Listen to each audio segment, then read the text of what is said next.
This is a Dreamcast disc and is for use only on a Dreamcast unit. Playing this disc on a hi-fi or other audio equipment can cause serious damage to its speakers. Dreamcast, up to 6 billion players. Welcome back to the stage of history. Why don't we play together? Hey, it's time to make some crazy money. Are you ready? Here we go!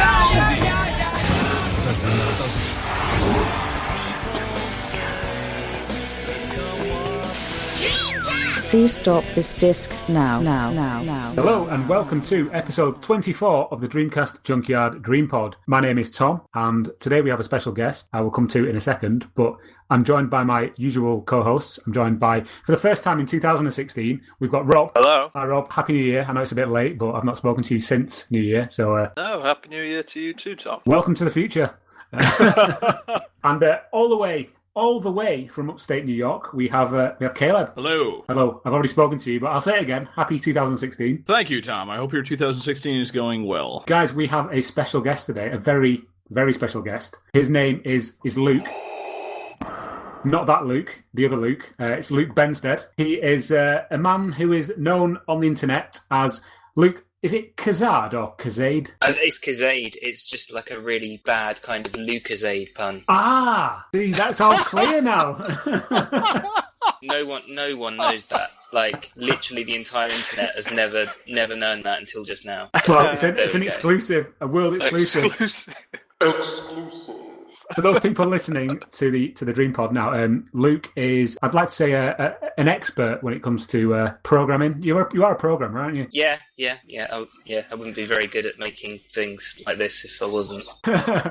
Well, just to fill people in who may be listening, the reason Luke is actually on the podcast is because he is the mastermind behind a very interesting and exciting project called DreamPi, which is a project which is enabling the Dreamcast to get back online without the use of a broadband adapter, using a bespoke piece of software that Luke has written, and also a piece of hardware that is a DreamPi, modified slightly, if that's the right way of putting it. You said DreamPi, you probably mean Raspberry Pi, right? That's it, yeah, sorry, I'm glad you're here to correct me. That's exactly what I meant, yeah. We will come back and speak to Luke about this in depth for the main portion of the episode, because that's really why Luke's on, because this is quite a big deal as far as I'm concerned anyway, and quite a few other people as well. But I think before we go into that, we'll go around the table, as it were, and just do what we usually do and have a bit of a roundup of, you know, if we've made any purchases, we've played any games, Dreamcast or otherwise. And Rob, you've not been on the podcast since 2015, which is long ago now, in the mists of time. So I'd really just like to know what you did over Christmas, and if you've been playing anything, if you bought anything. Go for it. Cool, yeah. Let's just stick with the Dreamcast. Let's start 2016.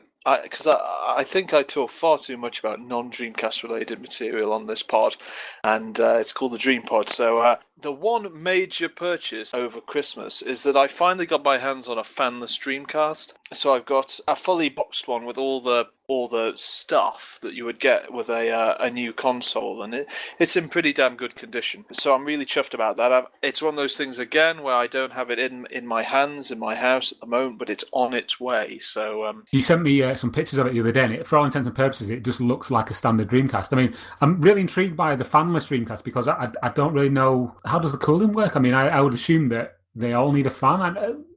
To my mind, it doesn't really make much sense. Even the story behind you getting this machine is quite interesting. If you're allowed to say, like, sort of, obviously don't name the guy, but if you can explain who the guy is that you got it off, that'd be pretty cool as well. Sure, yeah, I'll talk it through pretty quickly. About a year and a half ago, I got in touch with a chap who lives in Rome, Italy, on the Assembler Games forums.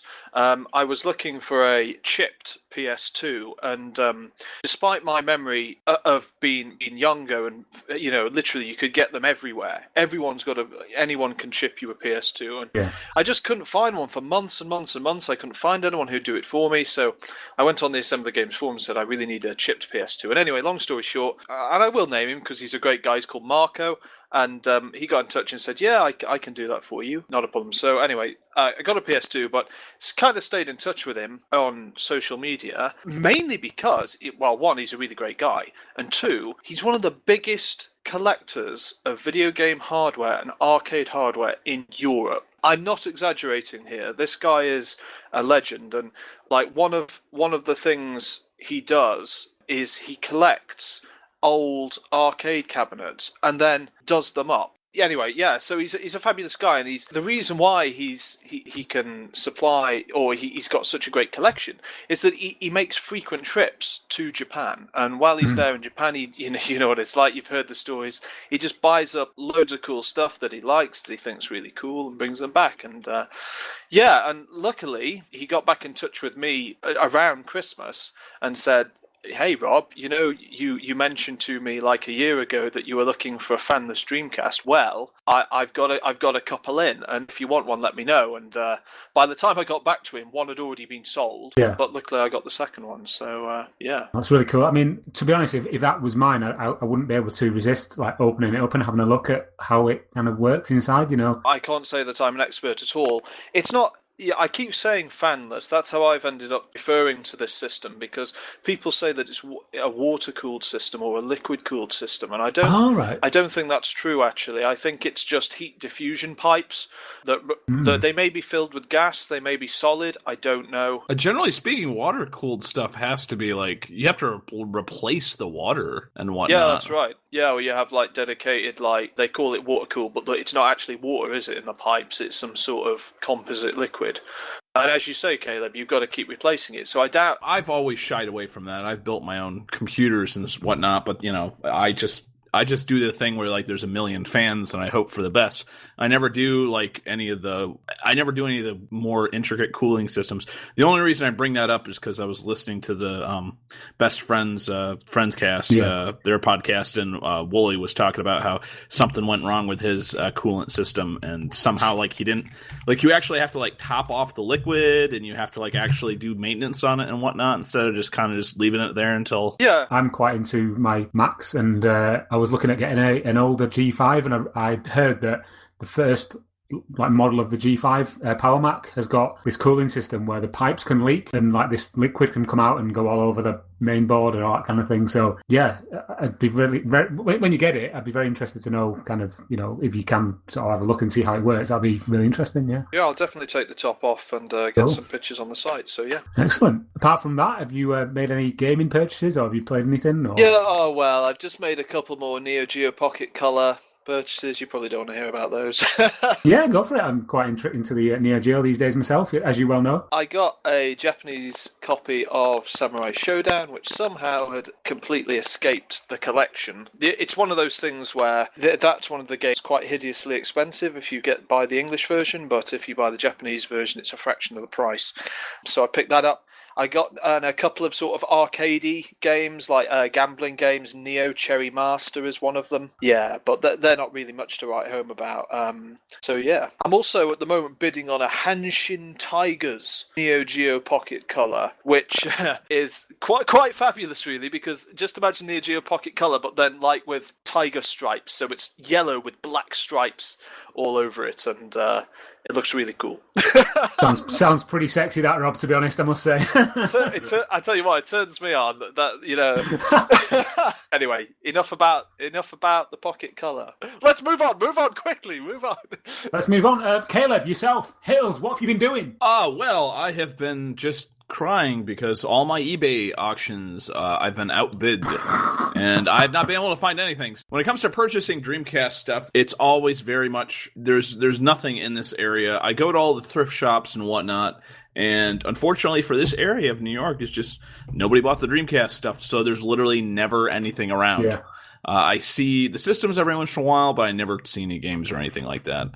So yeah, no, I've just been messing around with some fighting games like SNK versus Capcom, Capcom versus SNK2. Nice. And I've been mainly doing that because I've been trying to get my the one Dreamcast arcade stick to be cleaned out, and I'm still trying to figure out how to do that correctly without messing it up. I've done custom stuff with Xbox ones before, but that's the specifically the ones that are easy to take apart and whatnot. So these ones are not, and I'm not sure if like there's actually something, if a person like previously like super glued it back together maybe or whatnot, because I remember with the auction, the other one, like they did this weird like quote unquote mod where they taped, there was a third party arcade stick where the person that sold it to me like taped the sensors a little bit, so it would I wasn't ever quite sure why they did that, because it seemed like it might have just I don't know. Anyways, so I don't know if this person like modded this before and that's why it's so hard to get this thing open or whatnot. So yeah, I've been messing around with that, and I've also been messing around with the At Games portable Sega Genesis. Is that the one with the screen on it? Yeah, it's the one with the nice screen and the terrible sound. Yeah. As everybody who's talked about it and reviewed it has noted. It's an interesting little setup. It played pretty much 90% of the games that I put on it. Have you got the one with the SD card slot? Yes, I did. The first SD card that I tried on it worked perfectly, and like 90% of the games worked. This screen is nice enough where it actually it didn't really matter what type of game I put in there. It still looked and played okay. The only drawback is that I wouldn't pay the prices that they're asking for online. I actually missed out because the place around here that was mainly stocking it was actually a pharmacy, and it was a Christmas item. So it literally everything went on 75% off. So I could have got it for like $10 American or something like that, and I missed out on it. So that's a shame. Oh yeah, I finally am trying out Saints Row 4, but man, a lot of filler in that game. Doesn't seem to go quite as quickly as some of the older ones. I think 3 is the best, isn't it? Saints Row. Oh yeah, seriously, 3's the best, I think. Well, actually, it's a tie between 2 and 3. They're both equally fun. I saw a trailer for that Gat Out of Hell the other day, and I just thought that looks ridiculous. On a slightly different note, I was also watched Kung Fury for the first time. If you're listening to this and you've never seen Kung Fury, go on YouTube and watch it because it's amazing. Yeah, it's also on Netflix and also a bunch of other places too. Yeah. David Hasselhoff was on TV this morning talking about it, and I just thought, this is bizarre. I mean, I only learned about the thing last week, and now I'm watching David Hasselhoff on Saturday Kitchen or whatever it was. Yeah. Cheers, Caleb. Let's go to our esteemed guest, Luke. And I mean, do you play on your Dreamcast regularly? I know you do a lot of technique. I don't play as much as I would like to. I mean, the time that I do get, I do tend to just kind of fiddle with things and stuff. I mean, I bought some games recently. I bought F355 Challenge. Yeah. Just because it had an online component and I wanted to see how that worked. I haven't really looked at it. I had one quick go, but I was useless, so I took it out. I think I'm pretty useless at it as well. The interesting thing about that game is it's only one of 2 games that use the link cable, if I'm not mistaken. That and Virtual On are the only 2 that used it. Yeah, I was looking at that. They're really, really hard to come by, aren't they? Yeah. I was like an idiot. I thought it's like, oh well, these must be cheap because, but no, they're very, very expensive. It's odd because they can't be that complicated, and there's like some like where it's out of stock. If you look online, it says it's like £25 or something for something that was once in stock. But for a cable, that's quite a lot of money. The other thing I bought is Planet Ring. I haven't tried that yet. I'm just kind of trying to get all of the online things so I can test stuff. I was just about to say that you can't actually play it because it's not online anymore, but you are the man when it comes to online, so we'll come back to that one in a bit. Yeah, that's quite interesting. We'll see where that goes. I also got a dial-up PAL modem. I don't know why. I just saw it on eBay and I was just like, it's only £3, and I just put in a bid, and then a week later I got an email saying I won it. So I don't know, I might take it apart or do something with it. Was that a Dreamcast modem? Yeah, just a Dreamcast dial-up one, normal one. I was quite surprised at how little it actually is inside one of those. When I was doing all the whitening of Dreamcast a few months ago, I took apart the modems as well just to get all the plastic all whitened up, and it's literally just like one circuit board inside. I mean, they're not that complicated. I didn't know anything about modem 6 months ago, but Right. they're not that complicated. The complicated bit is like dealing with like the high voltage from like a phone line and stuff. But there's not really anything massively complicated in there. The only other thing I got is I got Buzz Lightyear of Star Command for Christmas, Nice. which was surprisingly good fun. Like the first level, I played through the first level and it was quite good. The camera was awful, but Is that the one where you kind of run forward? Yeah. Yeah, I thought the same. I mean, I assumed it would be like complete like shovelware when I first played it, and it's quite good because it also introduced me to the fact that there was like a cartoon series which I didn't have any idea existed. And then when you've got all these clips of the cartoon, I was like, this is quite sort of high production values for a game that is actually just like a kid's game. But then I did a little bit more research into it and found out that there was actually this TV series which I had no idea about previously. Yeah, and they had the game starts with the intro from the series, like when you put the disc in. Not to be by surprise, because I do remember some of the episodes from that when it was broadcast. But yeah, that's been my list of things that I bought recently. I tried to stay off of eBay because it's just bad news. It's terrible, isn't it? You see something and you just got. It's like you know on YouTube where you're like, how did I end up at this video? It's like eBay is the same. I end up looking at Sega Saturn games, and I'm on like VHS machines, and then I'm on Laserdisc machines. I'm like, where's it end? You know, I'll put a quick bid in. And how many times then does it take you to get to the Jaguar? Oh yeah. Mate, that's on my first page. You know, when you load it up, it's like saved searches. Like, what am I doing with my life? I was trying to find a Laserdisc in the thrift shops for the longest time. And like I finally found one, and they put a freaking ridiculously high price on it. And I'm like, guys, what are you doing? I'm still going into the charity shops and looking for a new one, like because I secretly hope that one day I'll find one in amongst all the old DVD players and VHS machines. But oh yeah, no, that's what I did, and I did eventually find one. But somebody, this was a real resale shop for the local area where they help take care of like dogs and cats and whatnot. Yeah, it's basically just an animal shelter type stuff. And so yeah, somebody said with the laser discs, and they put some ridiculously high price on it. And it's like, wow, guys, I would have paid you $20. And like I don't think anybody else is willing to pay you $20 for this thing, man. Come on. Luke, have you been playing anything on current gen? No. To be honest, I haven't played any current gen since I started fiddling with the DreamPi stuff. Just kind of took out my time. Yeah. So, no. Okay, cool. I'll quickly run down what I've been doing. I've made a few purchases, but it's only because stuff's been so cheap, and I've just come across it, and I thought, yeah, I'll grab that. So just after the last episode that we recorded, I picked up ISS 2000 for the N64, cool. Which is quite it's an uncommon one. I saw it was car only. There's a little retro game shop in Southampton where I live, and I went in there and I was just chatting to the guy, and I spotted it under the counter, so I picked that up. It was only £5. I also got a game called Jellicoe Rally Big Run for the Super Famicom, because I've got the Retron and I can obviously play import games on it, and I've not really got any other Japanese games apart from the one my mate Martin gave me. So I've been looking on eBay, and that came up for like £3. So I took a gamble on it. I'd heard it was pretty poor, and it's actually quite good, to be honest. I quite like it. It's a bit like Outrun, but you're kind of you're doing like the Paris to Dakar rally. Yeah. In a sort of Outrun kind of way. It's quite cool. Just on that, I was wondering, how are you getting on with the Retron 5 now? You've had some prolonged usage with it? I think it's a really good system, to be honest. Everything I throw at it works. What can I say? What can great, you say? yeah. Okay, super. Yeah, it's fantastic. Yeah, I mean, me and my girlfriend played Streets of Rage 2 on it the other day, and usually I wouldn't have taken it down to the living room where we've got the big TV, because, you know, I wouldn't want to put a Mega Drive on that big screen, because it just looks horrendous. But with the HDMI out, it just looks great, to be honest. So yeah, it's really good. Awesome. Continue. Thank you. I picked up Tokyo Race Driver 3 for the original Xbox for £1, and that's a great game. Been playing through that. And on Friday just gone, I went into CEX on the way home from work and got Halo Anniversary for the Xbox 360 for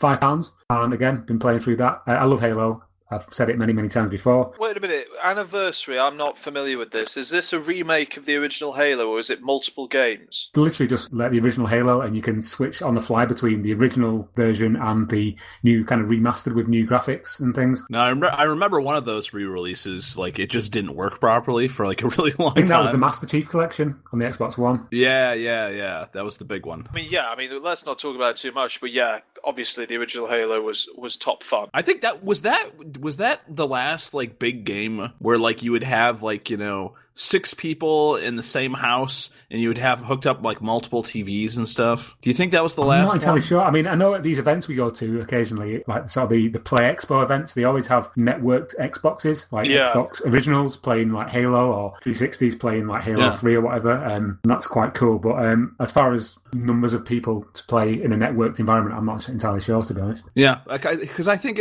I really think Halo was like the last game where it's like it was mainstream to have like just a bunch of people in the same house on different TVs and whatnot. Possibly, yeah. Yeah, so that's what I've been doing, really. The only game I've really played on the Dreamcast has been Aqua GT. I don't know if you saw, I did a quick look at on the Dreamcast Junkyard main site this last week. It's one of those games that's really expensive on eBay, and I really can't understand why. I know it's a PAL exclusive, but it's crap. So, for want of a better term. So, yeah, I just decided that it was about time that somebody kind of dispelled all the myths about... The thing is that there's a lot of games on the Dreamcast that don't have a lot of documentation about them. Certainly not from a modern point of view. You can look on Google for any game, but a lot of the reviews are from like way back when on like Planet Dreamcast or IGN or whatever. There's no real documentation from like 2016 about a lot of these games, so I'm looking back at them with a modern eye. It's interesting you say that because recently, do you know how we're always talking about there's a difference between things being expensive and rare, and they're not tied together. Something can be incredibly expensive but actually not very rare. Yeah. I think I'm seeing extra categories now. I'm not just talking about Dreamcast here, but what you just said, games that weren't very well covered, typically because they came from very small studios with very poor advertising budgets, in terms of getting the message out there for their small game. Those are going for quite a lot of money as well, because it's literally that mystery factor. There's so little information about them that people go, like... What it is, Rob, I think, is that when after the Dreamcast came out, certainly in the UK, after about the 4th or 5th month of the system being available, there was like a massive glut of games that came out.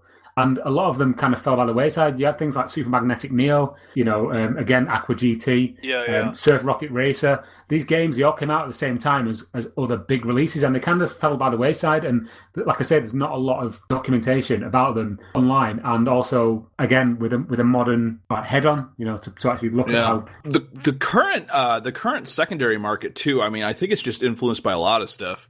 But, like, for example, when the nerd did his video... When the angry video game nerd did his video on the Seaman game, I know that went up in price a little bit too. There's a lot of factors now why this whole secondary market is like so weird. A game is either worth over $20 or it's worth literally pennies, nothing. It's really weird.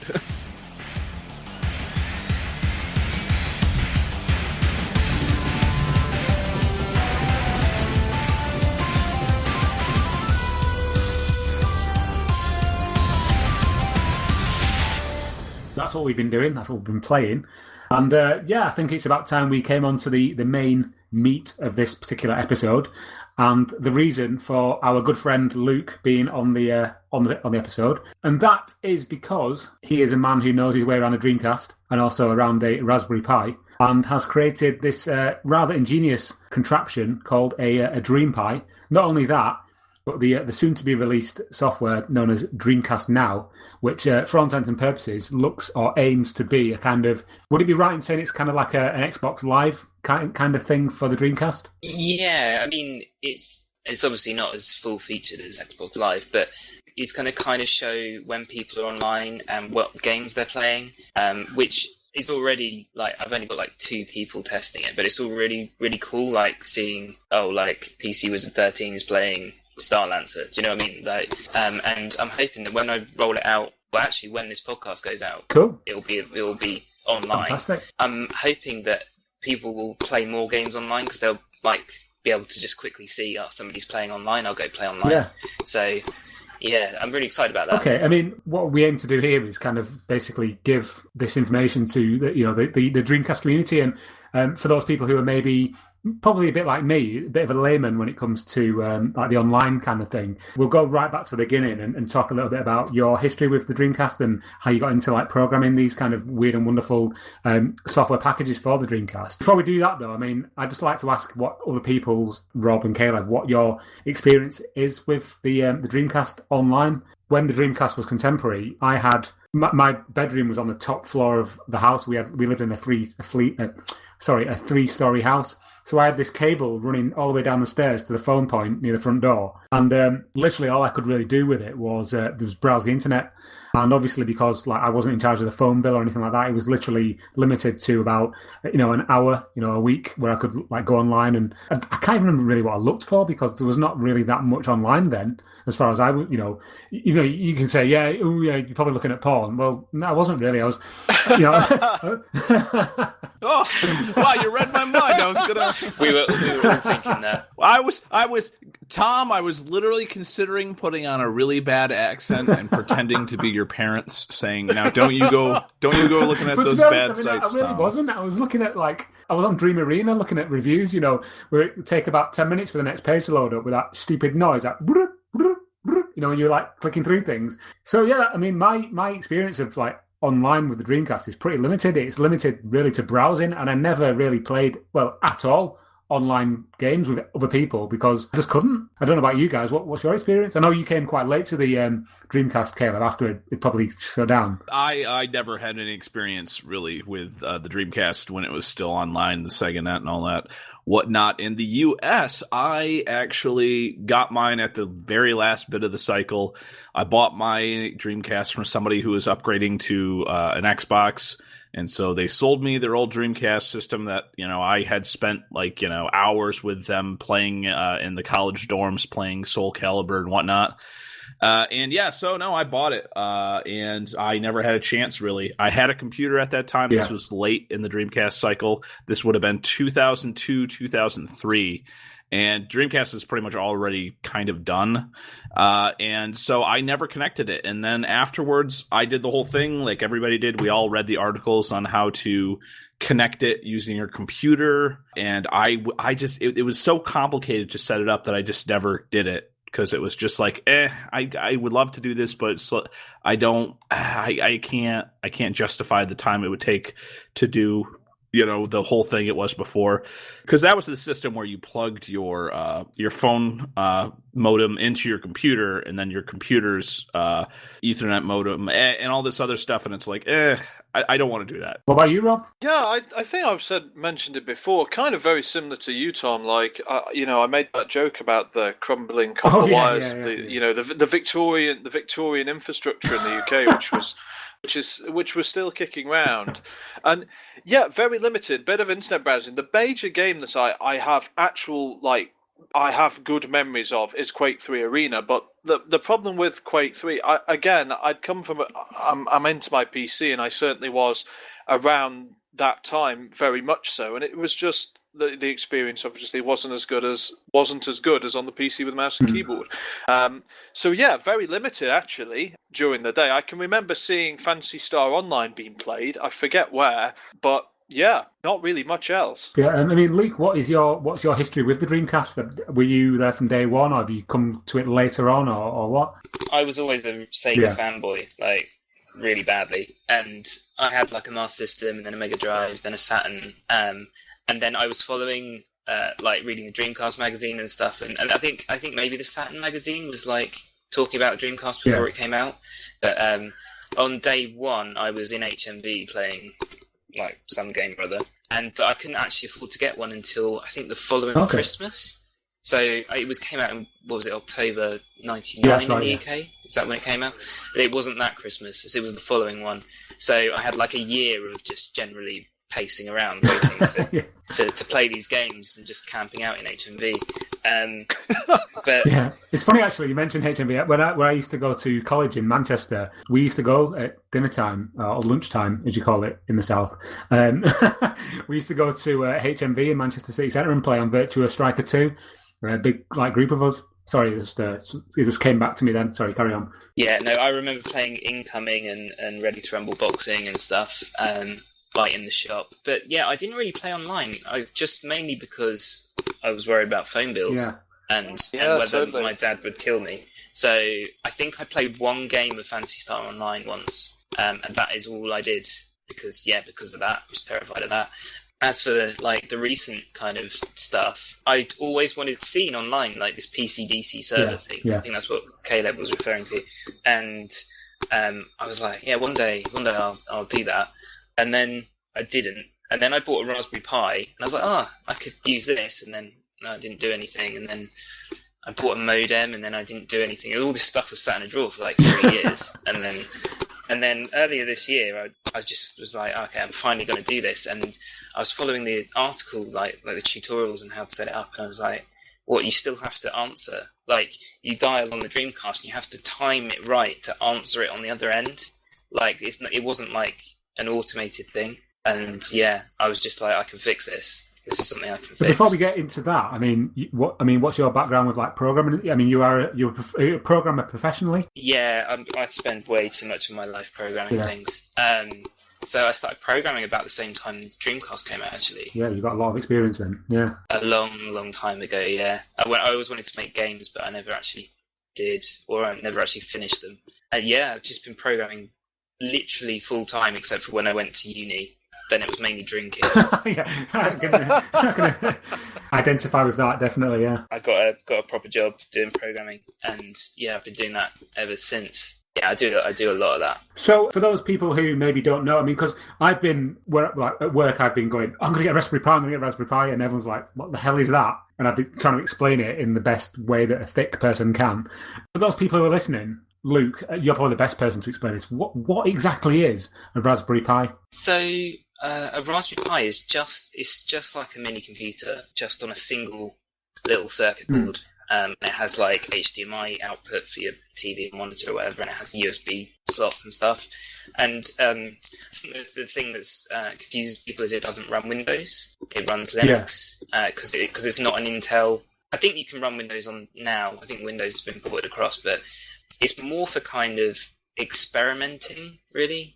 And like playing around with electronics, because it's got like pins on it that control like lights or whatever you want to connect. There's been a big sort of thing where they've been trying to get kids to start using it to like learn programming and things. Yeah, I think that's the whole aim for the Raspberry Pi is to get kids programming, and it's like the BBC Micro thing from when we were kids. It's like the modern day version of a BBC Micro. Yeah, exactly that. And they've got a new one out now that's only £4. They gave it away on a magazine the other day. What? Pi? So you can actually buy a magazine. Yeah. Buy a magazine with a computer on the front of it. Sorry, I used to work with the editor of that magazine. Name dropping. It's, I'm not going to name drop because you can buy the mag. But yeah, that's a great mag. That was insane, wasn't it? The speed at which that sold, the run of that magazine sold out was just through the roof. Is that Magpie? People on Twitter? Yeah, Magpie. Yeah. Yeah, people on Twitter were like announcing when they'd found one in W.H. Smith in Euston Station or whatever. Like people would. It was just insane. I never got one until like they restocked like later. But you can't use those ones for the DreamPi, unfortunately, because they don't have any USB. They've only got micro USB slot on it, and it's not enough for the modem. I don't know, maybe in future, maybe they'll sell some adapters or something. Yeah, so I mean, we've kind of established what the Raspberry Pi is. It's basically a mini computer, isn't it, on a circuit board that you can load OSs onto it with an SD card. Yeah, exactly that. And I mean, the DreamPi thing is just basically a customized kind of software image, like it's a customized version of Linux that just boots this bit of software that I've written. Yeah, I just want to make a quick note here.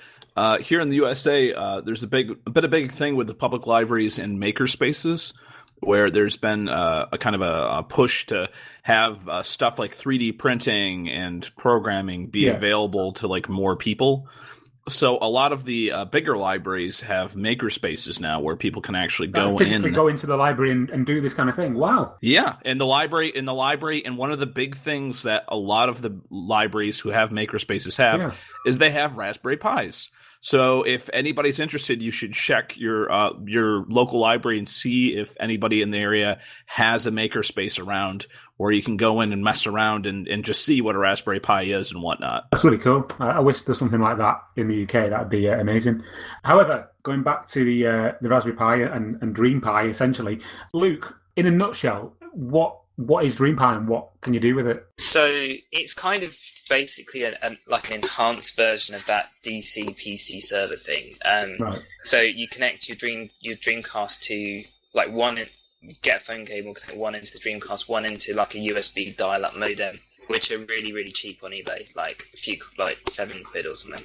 And then you plug the USB modem into the Raspberry Pi, and then you plug your Ethernet cable into the Raspberry Pi. So you create this chained connection out to the internet.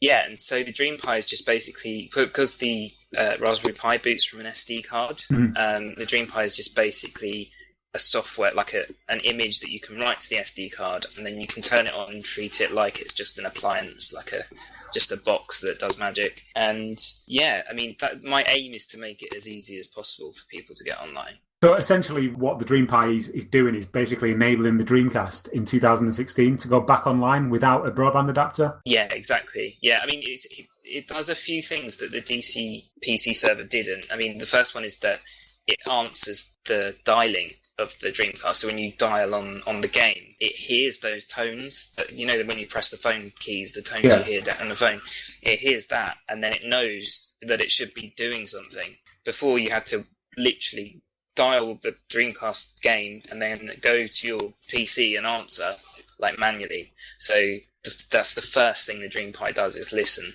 And the other thing that I added, which is what makes it really stand out from everything else, is I made it play the sound of a dial tone down to the Dreamcast, so through the modem and through the cable to the Dreamcast. So it's just literally an audio recording of, like, when you pick up the phone. Yeah. And that convinces the Dreamcast to dial out, because some of the games wouldn't dial. That's such an awesome solution. So literally, it's just an audio file, and then the Dreamcast recognizes that audio file. Do you know? Wow, that's amazing. If you imagine that if you imagine the DreamPi was Oh my God! This is like the scene from Hackers. Do you guys remember Hackers? Angela Jolene. You're oh my God, you are zero cool. You're literally playing you're literally playing a little recording into the phone, and it's like accepting the call. Oh, this is so great. Tom, I can't believe it. I can actually understand this conversation. Film references, amazing. Yeah, so when you if you imagine that you had a phone in place of the DreamPi, and you literally picked the receiver up and played a tape recording down it, that is all it's doing. And then Amazing. And then when the Dreamcast dials the first number, you can hear that. If it's still using the phone analogy, if it was a phone, you'd hear it, and then it just goes, okay, I'll answer it and forward everything to the internet from that point on. And so so it kind of works pretty well. It took a lot of fiddling, but it works. Yeah. What's the scope for this? I mean, can you browse the internet, or is that a stupid question? I mean, do you? Yeah. So basically, it's as if it was 2001 again or something. So you can do. You can play all the games that have servers, like unofficial servers, and the DreamPi software has a custom DNS server, so it routes the most popular. It routes to like Slytherin for PSO and the Dreamcast Talk Quake 3 servers and stuff like that by default. So literally, you just put the game in and dial, and it just works. The other thing is the DreamPipe guys are hosting. Yeah.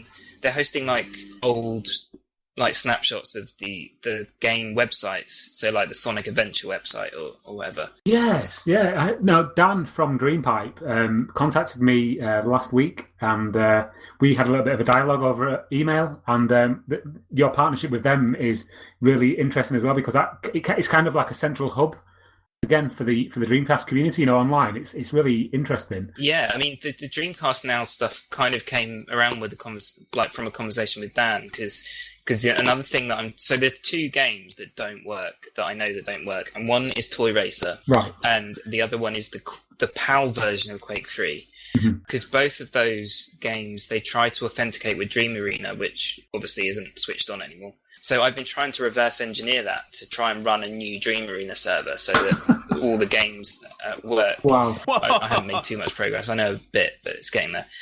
But so I was talking to him, and he knew I was doing this work, and he said, is it possible that when you do it, can you just integrate with DreamPipe and say when someone's online? And I was like, well, it will only work with 2 games, though. It's not going to work with, like, say, Maximum Pool or something. And so I was just kind of went away and I was in the shower or something. I was like, hang on, I know when people are online, like through the DreamPi stuff, and I know which games they're playing by the domain name DNS queries that the game's making. Yeah. So that's where the Dreamcast Now came from. It was just I realised I had this information already. I just needed to put it somewhere. That was my next question. For those people who are listening who maybe don't know what Dreamcast Now is, now, from my point of view, what this looks like is when you're on it, it's basically just telling you a list of, it's like a friends list of people who are online and what game they're playing. Is that accurate? Yeah, and if your friends are everyone that owns a Dreamcast and goes online, yeah, that's it. It's so the web address is dreamcast.online/now, which is the best web address I've ever bought. And yeah, if you go there, you can see now whether people are online. I don't know if anyone's online right now, but yeah, we've got a couple of people testing it. I'm sending out a new test thing today, and hopefully by the time this podcast goes out, you can just download the latest version of the DreamPi software, and it will all automatically work. So everyone from version 1.1 of the DreamPi software, everyone that plays a game, it will show whether they're online or not. So that's what Dreamcast Now is. It's a great service, and it's just a fantastic time to be a Dreamcast owner, I think. I mean, we say this every week on the podcast, but it seems that as we move forward, rather than everything like kind of dwindling and getting less and less, it's like there's more and more stuff coming, and this is just like another amazing development for the Dreamcast that is just kind of sprung up. It's just amazing, and you know, I am personally blown away by the amount of effort and work that you've put in, because as someone who's kind of a bit of a noob, as it were, when it comes to like online stuff, I'm just in awe really of the amount of effort that you've put in, and you know, hats off to you really. Cheers. I mean, to make it clear, I didn't set out to do this. This was kind of an accident. So I've got a daughter who was born like 7 months ago, and after that I didn't really have much time, but I had little windows that I could do stuff, and like I wanted to just quickly play an online game or something, and it was just a case of me just going, this bit's a little bit awkward, I can probably solve that with a little bit of code. Yeah. And then it just kind of snowballed. Then, like, first the dull tone thing came in, and then I just kept finding these little things that didn't quite work, and then I thought about it a bit and then just added a thing.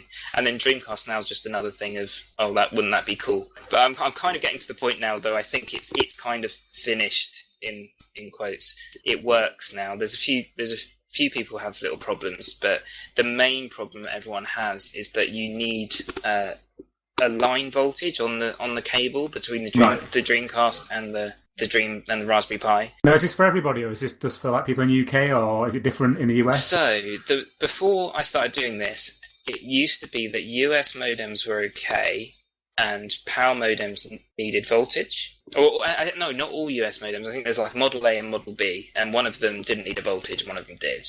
And it only needed 9 volt according to all the tutorials in the world. Which is like a smoke alarm battery attached to the wire, and I couldn't get it working for ages. I mean, I tried everything. I put more batteries on. I did all kinds of different things, and then I realised that actually the PAL modem needs like at least 15 to 16 volts on that line. In your phone line, if you plug like your normal landline phone socket on the wall, I think it's got like 50 volts or something. It's got quite a lot, and so when you're trying to convince the Dreamcast that it's connected to a phone wall socket, you need to supply a certain amount of power to that, and that varies. And some people have said that even the US modems that don't need a voltage, that they actually do. But I also think it depends on which USB modem you have, so at the other end. So I think both, because you're doing one modem to another modem, I think it's possible that either of them could need the voltage, if you know what I mean. And some need more. So I think if you have 2 9-volt batteries connected up, you're generally all right. But it's kind of trial and error a little bit. So ultimately, if somebody who is listening to this podcast and wants to investigate how to get online with DreamPi, I mean, what would they need? What's the base minimum? The minimum is they would need Raspberry Pi, SD card, to make that all work. A phone, like a modem cable, a USB modem. I've got like a list on my blog, but a USB modem. Give the address out. It's blog.kazade.co.uk, and that's Kazade, and then you'll find it. There's like DreamPi there, and that's where I announce all the releases and stuff as well. So yeah, I mean, even if you just search DreamPi, it's Dream and then just PI, which is PI, Papa Indigo. Yeah, you'll find it. I mean, we've run a few stories on the Dreamcast Junkyard about the DreamPi because I find it fascinating. Even though, as I've said before, I'm a bit thick when it comes to this kind of thing, and I want to give it as much exposure as I can because I just think it's a brilliant project.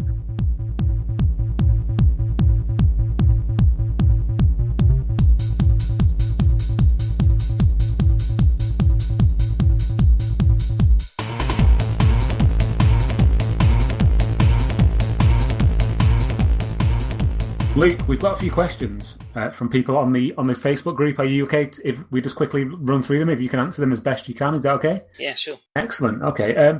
Right then, the first one is from Daniel Enck. I hope I'm pronouncing his surname correctly. Will there be a wireless version of DreamPi? So technically, you can do that now, but the problem with the Wi-Fi thing is that it's not as simple as Ethernet in that it needs like your Wi-Fi password and which network to connect to. So if I'm distributing an image that everyone's got to use, I can't obviously tell what the network is or what the password is. So the only blocker is me trying to think of a way that makes it easy for people to connect to their Wi-Fi. I know that some routers have a button on them that you can press, and then you can press a button on like your phone or whatever, and it will automatically configure. And I need to look at that.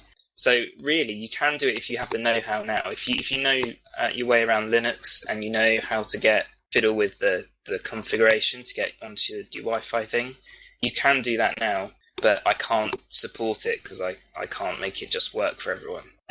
So it will happen. I just need to think about it some more, I think. People love wireless stuff, huh? Like I never got into that. Everything I just have I have a router and a switcher, and I have everything. I got a million things plugged in there, and it's all wires. It's all wires.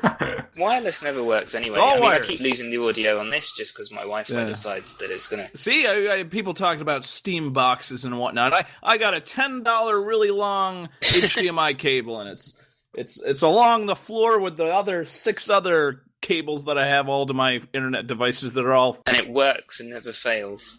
And it works. A couple of other questions we've got. I will say that if you've asked a question on the Facebook group and we don't read it out, it's probably because Luke's already replied to it, so there's no point reading it out on here. But there's a couple of others. Travis Morton asks, will DreamPi's use affect future independent game development? Like, will there be a viable online play, perhaps even development of a third-party broadband adapter if this proves successful? If that makes sense? I mean, the code that I've written is open source. Like, it's free for anyone to use however they want to use it. And if somebody did decide to manufacture a box that did all this stuff, they can. Be nice if they send me some money. That'd be great, but they don't have to. And as for the developer stuff, I mean, you could even if some developers got together, they could have some kind of online platform now. If you know what I mean, they could replace Dream Arena with some kind of similar thing to Dreamcast Now, but better integrated. Like they could have achievements or whatever, like you expect with modern games. That's possible. I think it just needs people just to talk to each other and do it. So if anyone's writing a Dreamcast game, yeah, go figure that out. Because assuming that people use the DreamPi to get online, I think you can assume that there is some kind of online presence in the Dreamcast community. And if you're porting your game to the Dreamcast anyway, it's probably worth investing some time in some online features, I think that makes sense. Ross O'Reilly asks, how about speed, seeing as you're using a standard DC modem? Does that mean the speed is capped at 33k or 56k for the US? Have you tested this against the BBA? I haven't compared speeds with the BBA because I can't get hold of one. But the 33k and 56k caps are there, except there's not a lot of distance between where it's dialing up to. So it's literally just that cable to the Raspberry Pi. And from that point on, you're in broadband land. So there's not the latency that you would get from like an ISP, for example. You're not dependent on whether other people are dialing in and what the traffic's like or anything. You're literally dialing across a short cable. So you'll probably get the top speeds of those modems. I think. I mean, I haven't found a speed test website that will work on the Dreamcast, but I imagine that you probably will get 33K or 56K, or very close to it. Is it Ookla, or whatever it's called, won't work on a Dreamcast? I don't think so. Ross also asks, what about a Japanese modem? It says that you list PAL and US modems, but I haven't seen any information on the Japanese one. I'm assuming that they'll work. I think they're similar to the NTSC ones. I think. Yeah, I think didn't they come out with a 33K and then they got switched to a 56K about halfway through the lifespan? I think they'll work because I mean, what I've tried to do is make it be as similar to as it was, like as I can. So hopefully they'll work. I heard about one guy that's using a DreamPi to get his old Mac online. Like because he he pointed out that all it is a box that routes the internet from dial-up. So he just connected some other thing that had a dial-up modem to it, and it just works fine. So you can use it for other stuff. So I'd assume it's as convincing to the hardware as it can be, and the Japanese stuff will just work. That's all it's about. It's kind of like we're just tricking the hardware, aren't we, into working. I can finally connect my Sega Saturn to the internet again for Daytona USA. Get in. One other question I wanted to ask. This is a question from me actually. There's a guy he's selling a like an all-in-one box on eBay. What's the story with that? I mean, is he connected with your project at all? Or not officially, no. I mean, I helped him get his one working, his DreamPi, and then he decided to package up what he'd done. And then I kind of said, it's all open source. I can't tell him he can't use it. Do you see what I mean? Yeah. He does send me occasional donations, which is cool. But he's not like it's not official. It's not like DreamPi rubber stamped. You know what I mean? It's just his little thing. But he's working with the DreamPipe stuff, and he's helped Dan get that DreamPipe stuff up and running a lot better. So yeah, he's cool. But yeah, it's not to do with me. It's not my thing. Okay, I mean, basically the whole point of this episode was that we wanted to get the message out that DreamPi is a thing. Dreamcast Now is coming very, very soon. Probably be out by the time this podcast goes up. And also really just to give you the shout out really that you deserve for the work that you're doing. So yeah, I mean, is there anything else that you wanted to cover or discuss on? The only thing I will mention is I am working on getting some line voltage cables, making some to sell. They're kind of special, so I've sent some circuit boards off and stuff to get manufactured. I don't know how many. I mean, I have to hand solder them, so I don't know how many I can make. But a lot of people are asking for those, and I see that question a lot. So I am trying, but it's hard. It's just you. It's a one-man operation, really, isn't it? Well, hopefully with this episode, we can maybe recruit some more people who have got the technical skills and knowledge, and also the time to maybe help if that's needed. Help is always welcome. Definitely, just get in touch if you want to help out. That'd be great. One thing I wanted to ask as well is in the future, is there a vision of having like this like kind of all-in-one box that you just kind of plug into your Dreamcast and then you plug the other end into the phone? It's on my to-do list. I'm trying to do things one step at a time. Like so my next, like, now that Dreamcast Now will be going out like soon, and I think the DreamPi software works well enough. On my to-do list the first thing is to make DNS overridable. So at the moment there's like a hard-coded set of game servers that it connects to, but some people run their own servers, like PSO servers or whatever. So I want them to be able to say add overrides so they can connect to a certain PSO servers. That's the next thing on the list. And then there's the cables. And then once those things are done, I think I will look at building a box that's got all this stuff in, because it's not hard to just box it up and maybe 3D print a nice like DreamPi case for it. Looks maybe like a little Dreamcast. The little cool. Dreamcast next to the big one. Yeah, that'd be quite. And then after this, you're moving on to, is it the Dreamcast VR? Do you know what? I wouldn't suggest stuff to me. I tend to think about it too much. Oh, don't say that out loud. You know, it'll be all over Project Dream Facebook. I just wanted to say, Luke, again, thank you very much for coming on and explaining to us what DreamPi is and Dreamcast Now, which again should be out by the time this episode comes out. So, what's the address again? It's dreamcast.online/now. And your blog is blog.kazade.co.uk. Rob or Caleb, is there anything else you'd like to add to this?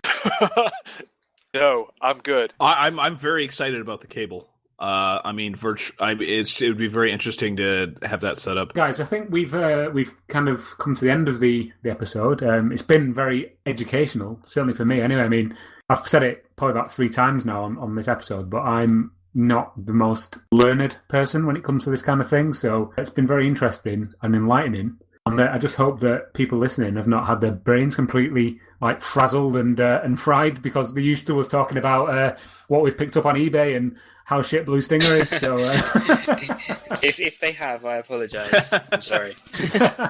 No, we need this kind of thing because it's like, you know, what is driving the Dreamcast community forward in 2016. Yeah. Plus, Adam Korhulik basically was talking about why people put games on the Dreamcast. And so it'll be interesting to see if this, if any new games will try to include some sort of online play. Now that this seems to be more of a viable thing, it's very interesting. It's interesting times again to be a Dreamcast owner and a Dreamcast fan. Right, guys, all it leaves me to do is just to again thank Luke for taking the time to come onto the podcast and again for all his hard work. And I think that will do it for us. So again. You can follow us on Twitter. We're at Sega Junkyard, and you can find us on Facebook at facebook.com/The Dreamcast Junkyard.